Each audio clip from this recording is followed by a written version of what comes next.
Pura Agung Blambangan terletak di Banyuwangi, Jawa Timur yang awalnya merupakan situs Umpak Songo atau peninggalan zaman Kerajaan Blambangan. Nama Pura Agung Blambangan dilatar belakangi oleh sejarah perkembangan agama Hindu di Jawa Timur, di mana pada bagian timur dari zaman Kerajaan Majapahit, wilayah ini telah disebut Blambangan.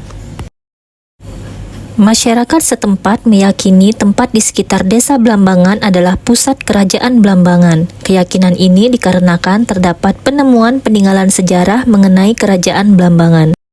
Selain itu, terdapat pula situs Umpak Songo yang hanya berjarak 1 km arah timur Pura Agung Blambangan, Banyuwangi.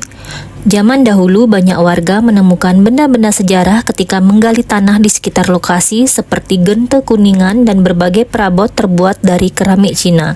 Ada juga yang pernah menemukan arca dan berbagai benda bertuah lainnya.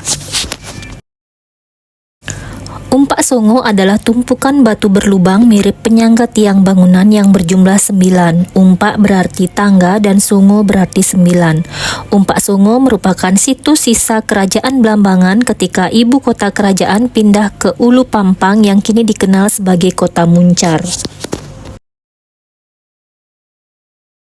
Situs Umpak Songo adalah runtuhan bangunan yang menyisakan 49 batu besar dengan 9 batu diantaranya memiliki lubang pada bagian tengah yang diperkirakan berfungsi sebagai penyangga atau umpak. Situs ini dahulunya digunakan sebagai balai pertemuan antara Bupati Blambangan Raden Tumenggung Wiraguna dengan bawahannya.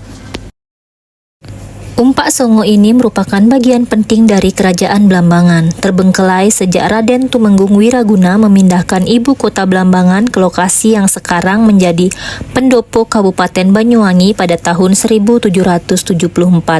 Dengan tidak terawatnya itu akhirnya mengalami kerusakan kemudian runtuh. Reruntuhan itu ditemukan kembali oleh Mbah Nadi Gede pada tahun 1916-an saat membabat hutan dalam kondisi tertimbun. Ketika tanah digali, bentuk reruntuhan ini lebih menyerupai sebuah candi. Umpak Songo memiliki daya tarik sendiri bagi pemeluk Hindu. Puncak ramainya Umpak Songo pada saat Hari Raya Kuningan, di mana pemeluk Hindu di Bali dan kota-kota lain berdatangan ke situs tersebut. Nah, sejarah Pura Agung Blambangan dimulai pada saat dilakukan pemindahan tempat peribadatan umat Hindu di Umpak Songo. Pemindahan tersebut dilakukan karena Umpak Songo dirasa kurang memadai untuk umat Hindu yang begitu banyak pada saat persembahyangan. Nah, itulah sedikit cerita tentang Pura Agung Blambangan. Semoga bermanfaat dan sampai jumpa lagi di video mode berikutnya. Bye-bye.